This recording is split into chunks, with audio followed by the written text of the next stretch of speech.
Welcome back. Whether you're looking to sell your home or just want to enjoy your outdoor space a little more while you live there, changing up your landscaping can really improve the curb appeal of your home. Our Kansas City Live home and real estate expert Elizabeth Sadie is here with some great ideas that anyone can use. Welcome back to the show. Thanks for having me. Now, you recommend looking at our landscaping in a different way as opposed to just adding new plants, maybe pulling back some, taking some out. Why is that?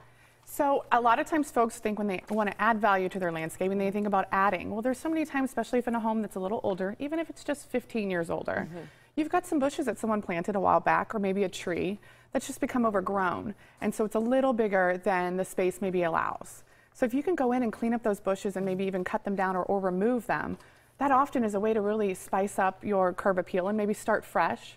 It's also going to be great with maintaining your home, so it's really important. This is actually a picture of our home, and this is what we had came into last year. So the first phase that we did with the landscaping is we removed the cedar tree here. So as you can see, it's kind of blocking the home, and we needed to get it behind it to maintain the home. It was actually almost resting up on the house. So in order to be able to maintain the siding, we removed that cedar home. So by just removing the cedar tree, it really opened up the face of the house. You can see it better. I mean, neighbors walking by were like, all, amazed just by removing the tree, what kind of a difference it made. And you really took everything out. So phase one was the tree. I work a lot in phases when I talk about landscaping, and I think everyone should on their home. No need to try to tackle everything at once. So last year we removed the cedar tree. We did some general trimming of the bushes, and then this year we kind of got really pumped up and we ripped out all these yews that were really overgrown across the front of the house, and now I'm kind of in a planning phase to rebuild. But as you can see, it just really made it to where we could see kind of the foundation that needs some attention as well. So it's a part of maintaining your home, is to be able to see it.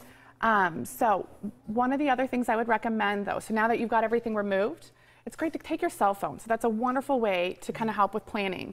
And so I would walk out in the yard and take your cell phone and take some pictures of the space that you're going to use. So as you can see, these are ones that I took with my cell phone.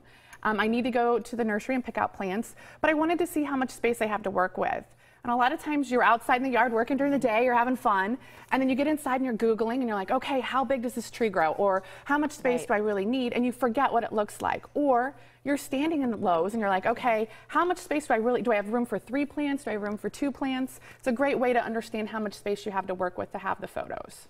I love that. So take a picture of your own space, and at nurseries, they really do help you. They give great advice. They have experts on hand that can really, like help you find what's right for your home, what's right for you, and also the care needed. Okay, so where should people go for those ideas? So this sounds really silly, but it works wonderfully. It's a great way to get exercise. I recommend getting out, pushing a stroller, walking with your spouse or with a friend, and cover the neighborhood to get your ideas, because it's a great way to pick up ideas on landscaping, whether it is you're trying to figure out how to get a green wall for some privacy. And that's what we're kind of looking at here is these trees. You can't see the neighbors. So like at our house, we're kind of looking for ways to maybe provide some privacy. So this was one of I was out again with the cell phone, walking with the baby, and took some photos. Another great thing, I wasn't able to tell what kind of tree this was. And I've done this. I've gone to the nursery later then and said, sir, can you help me? I don't know what kind of tree this is, but here's a picture. I want this. And he was able to point me to the right direction of that type of tree. So don't be afraid to go up and take a close-up picture. I love the purple ground cover here, and I didn't know what it was, but now I can go to the store and say, I really like this and I want to use this in my yard. And you don't have to worry about mulch. Exactly. No mulching every single year, with great ground cover. Wonderful way to get ideas, though, to walk around and get ideas from neighbors, whether it's different things that they've done style-wise or colors. Or again, how big will a tree get? What even tree should I start with? I really love this purple tree, and it was kind of small and decorative.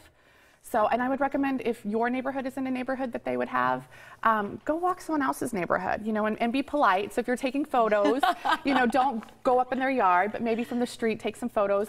Another great thing about the photos, Michelle, is you go home and you're talking to the spouse and you're trying to explain what you're talking about. By all means, you can pull up the photo then and say, honey, this is what I mean. I want the trees to line up like this, and sometimes we need that. Get on the same page. Exactly. All right. Well, thank you so much. Some great advice, Elizabeth. Let's check in with Michael.